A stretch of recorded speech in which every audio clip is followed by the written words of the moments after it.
The audacity hung in the air, a bitter echo that seemed to rattle the very silence of the chamber. Charles sat rigid, the weight of an entire kingdom pressing on his shoulders, his crown heavier in that moment than it had ever been before. His expression was unreadable, a mask of composure concealing the storm that raged beneath. Courtiers would later whisper that the silence that followed Andrew's words was more crushing than any shouted argument. It was as if the palace itself, with its gilded ceilings and centuries-old walls, had leaned closer, straining to hear every word, holding its breath. Between the two brothers stretched not just silence but an invisible gulf, an abyss carved by betrayal, scandal, and wounds that had never truly healed. What unfolded was not a simple quarrel of siblings.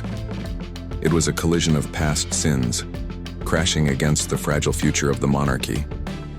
For Andrew, the plea was more than about position or protocol. It was a desperate cry for relevance, for survival in a world that had left him behind. His fortune, once vast, had dwindled under the weight of settlements, legal battles, and disgrace. His reputation, once gilded by royal privilege, was now tarnished beyond repair. The grandeur of palace life had been replaced by empty corridors and shadows of former glory. He clung to the idea that returning to the palace would restore not just his place, but his very identity.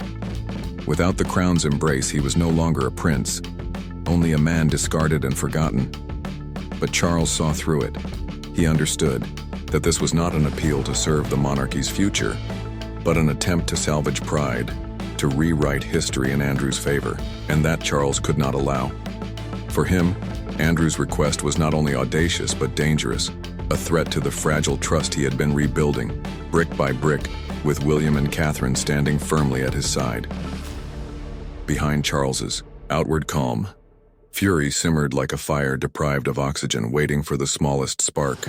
Andrew's plea was not an act of humility, but a scandal clawing for re-entry, a shadow threatening to poison the fragile dignity Charles had fought so hard to preserve. Blood ties were no longer enough to excuse disgrace. At last, the mask cracked. Charles's voice rose, sharp, cutting, and utterly unforgiving. It shattered the silence like a storm breaking over the sea. Courtiers seasoned in palace drama would later confess they had never seen him so consumed by fury. His words rained down like hammer blows, each one striking with ruthless precision. He reminded Andrew of the scandals that had dragged the monarchy through the mud. Scandals that had stripped away dignity and trust from an institution already fragile in the eyes of the world. He spat out his verdict with chilling finality. Andrew would never return to tarnish what had been rebuilt. It was not merely rejection, it was exile, a punishment heavier than any written decree. For decades, Charles had carried the burden of his brother's recklessness, forced to defend a monarchy that Andrew seemed intent on destroying. But now, as king, he could no longer allow sentiment to cloud judgment. This was not just a clash between brothers.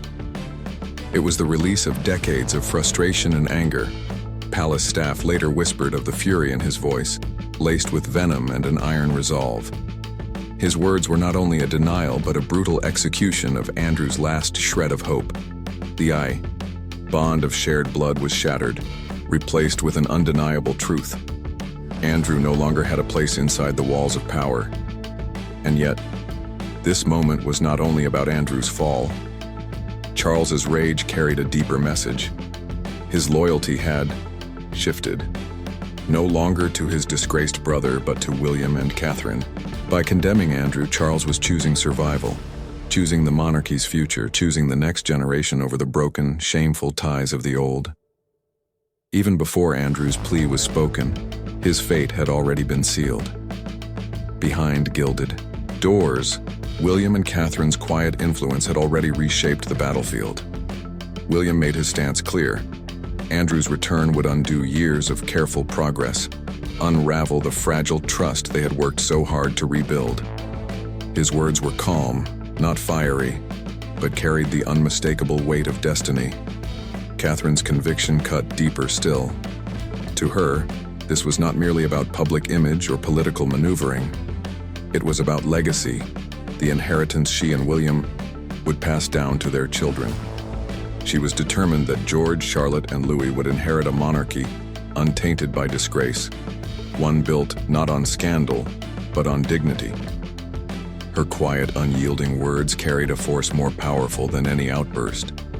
Courtiers, once divided in their loyalties, began to unite behind William and Catherine. They described the couple as the shield of the monarchy's future, protectors who had weathered storms yet risen stronger from them. Where Andrew's name stirred whispers of shame, Catherine's presence inspired applause, and William's steady hand earned respect. The nation no longer looked to Andrew as a prince. They looked to William and Catherine as the embodiment of everything the crown could still be. Even Charles, long torn between duty and family, saw the truth with painful clarity. His fury at Andrew was sharpened by the contrast before him.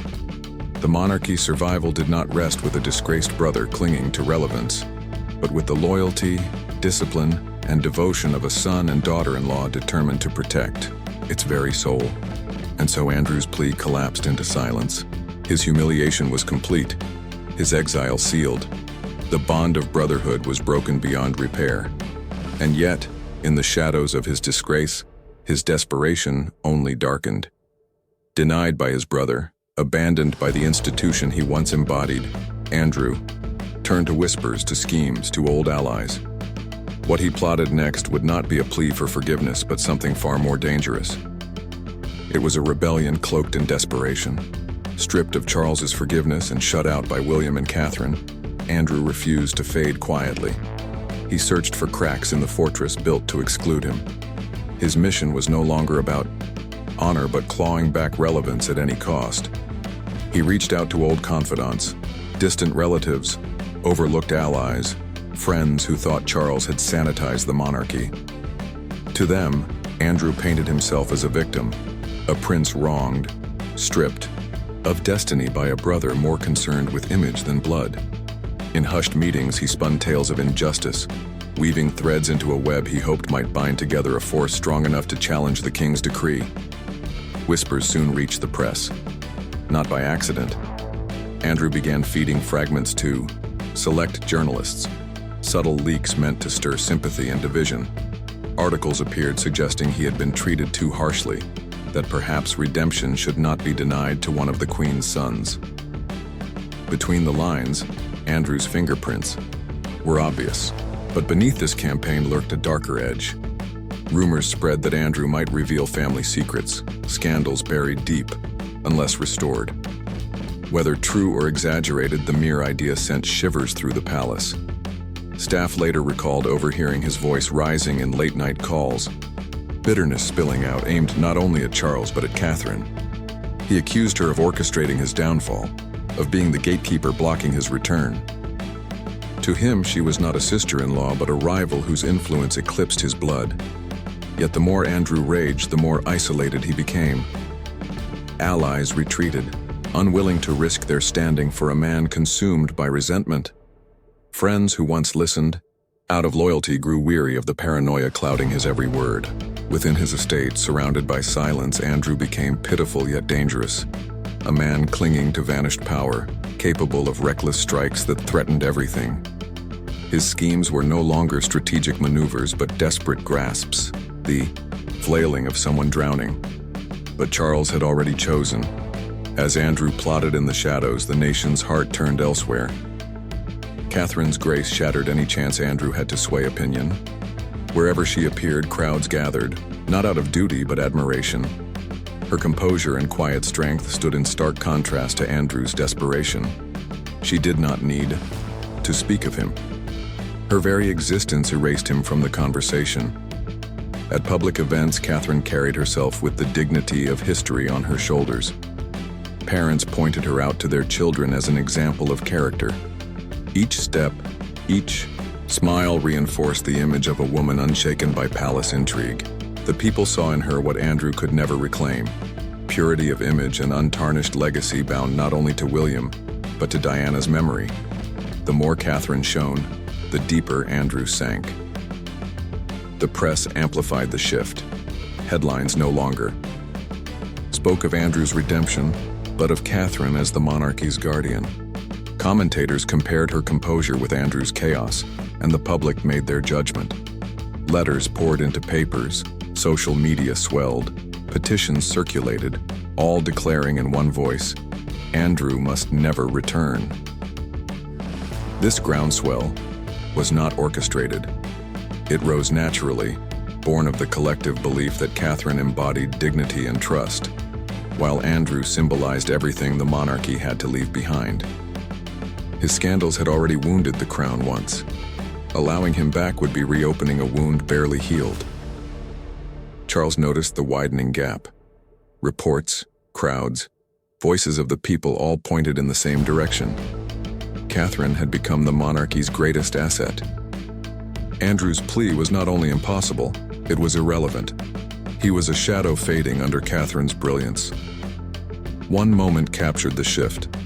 At a public engagement, children rushed forward, waving flags and cheering Catherine. Not a single voice was raised for Andrew. The image spread quickly, a symbolic divide between the innocence of the future and the disgrace of the past. The people had already chosen who they wanted to follow. Inside Windsor Castle, under chandeliers once symbols of unity, the final confrontation came. Andrew arrived with defiance, demanding what he still believed was his right. His voice wavered between desperation and arrogance. He would not fade into silence without a fight. But to Charles, this intrusion was unforgivable.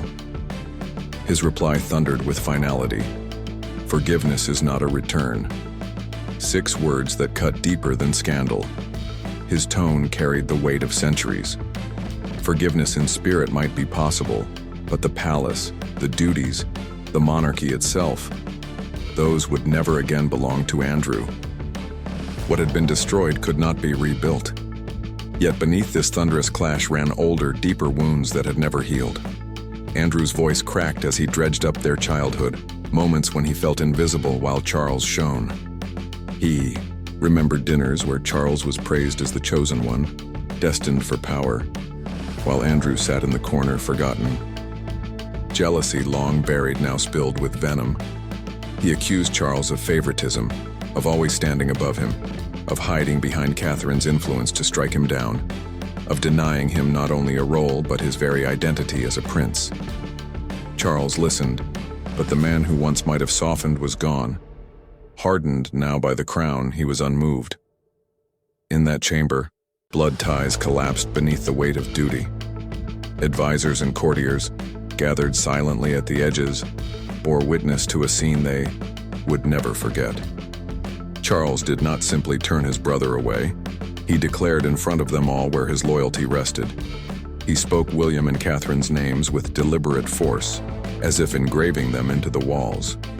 His faith, his trust, the very survival of the monarchy, would rest not with Andrew but with them. It was not only rejection, it was an anointing, a sealing of the dynasty's future in the presence of witnesses who would spread the tale across the palace and the nation. The courtiers, seasoned in palace intrigue, had seen scandals and silences, but never a moment so absolute. This was no quiet dismissal whispered in shadows. This was exile spoken aloud, thunderous and final, a door slammed shut forever. Andrew's pale face betrayed the crushing realization. The door had not only closed, it had been locked and barred. He stormed out, pride shattered, his last plea reduced to ashes. Those who glimpsed him leaving whispered later that he looked like a ghost, a man who had finally seen the truth of his irrelevance. And yet, as Andrew retreated into disgrace, Charles's declaration had already set in motion a chain of loyalty that would define the monarchy's next era. Though crowns had not touched their heads, William and Catherine were crowned that day in spirit, in loyalty, and in the eyes of the people. Charles's words at Windsor were more than the rejection of a brother. They were a coronation of sorts, a message that the monarchy's destiny was no longer tied to the past but to the future standing before him. From that moment, the palace itself began to shift. Responsibilities once belonging only to the king were quietly passed down. William was entrusted with ceremonies that symbolized continuity between monarchy past and monarchy to come. When he stood before crowds, the people no longer saw him as merely the heir. They saw him as the living embodiment of the crown's survival. Catherine too began receiving honors once whispered about in speculation but never formally given. She was handed jewels not only for display, but for safekeeping, as if Charles were placing into her hands the weight of history itself. These gestures spoke louder than speeches. They were deliberate, unmistakable choices, cementing William and Catherine as the monarchy's spiritual rulers before their official time had arrived. The public embraced this shift with fervor. Across the nation, the sentiment grew louder. They are already king and queen in our hearts. No longer was it about waiting for Charles's reign to pass. It was about recognizing William and Catherine as the living face of the monarchy now. Their dignity, their resilience, and their ability to balance tradition with modernity made them the chosen leaders of the people. Every gesture they made, every carefully chosen word was magnified, not through scandal, but through trust and hope. Inside the palace, advisors who once debated succession no longer argued. Charles's choice to elevate them was accepted as the only path forward. In private, they admitted what the public already felt. The monarchy's survival depended not on repairing broken, withered branches of the family tree, but on nurturing the strong, healthy roots of the next generation. Andrew's name, once constant on every tongue, faded completely from the king's circle. It was as though he had been erased, deliberately omitted from every plan, every vision, every whisper of the future. His absence was not even discussed. It was assumed, expected, permanent.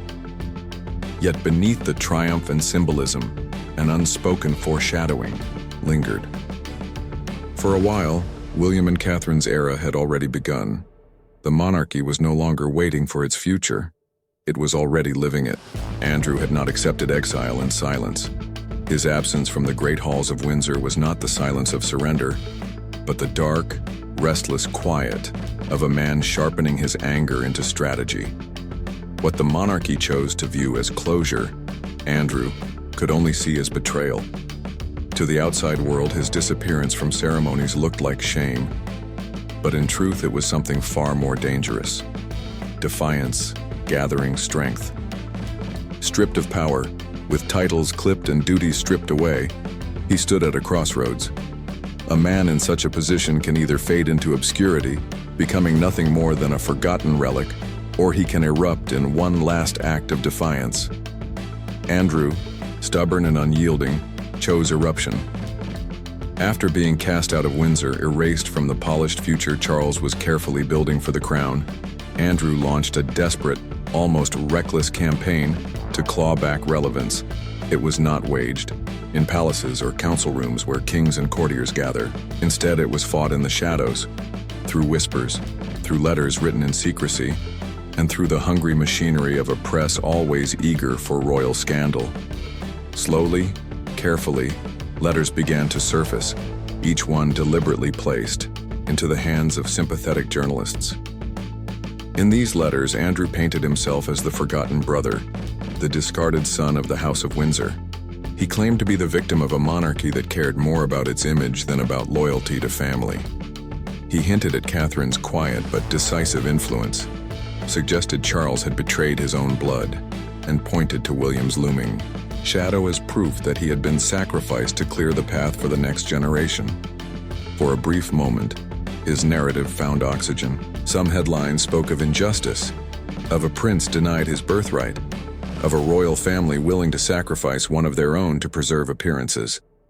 For the first time in years, whispers of sympathy stirred among a few. Andrew dared to believe that perhaps the tide might shift, that public opinion could be swayed, that he could transform his disgrace into a cause. But the public is not so easily deceived. Instead of rekindling loyalty, Andrew's campaign collapsed beneath its own bitterness. The people, long weary of his scandals, did not see a victim in his words. They saw a man desperately clinging to a crown that had already slipped from his grasp. His letters, dripping with resentment and self-pity, were read not as calls for justice but as pathetic attempts to rewrite history. The contrast with Catherine's quiet dignity was stark, even brutal. Against her grace, his words seemed smaller, pettier, and when forced to choose sides, the people chose swiftly and decisively. Polls, petitions, and commentary all carried the same verdict. Andrew had no place in the monarchy's future. The harder he fought, the more irrelevant he became. His cries for recognition only emphasized how far he had fallen. Charles, observing all of this, did not respond with fury or retaliation. Instead, he chose something far more effective: silence. In public, Charles lavished praise on William and Catherine, elevating their names at every possible opportunity. At ceremonies, in carefully written speeches, and in subtle but deliberate gestures, he reinforced the idea that they were the living, beating heart of the monarchy. Each omission of Andrew's name was not oversight but strategy. Every glowing word for William and Catherine was another nail in the coffin of Andrew's royal ambitions. For Andrew, the effect was devastating. Isolated in his estate, he found himself surrounded not by allies but by an echoing emptiness.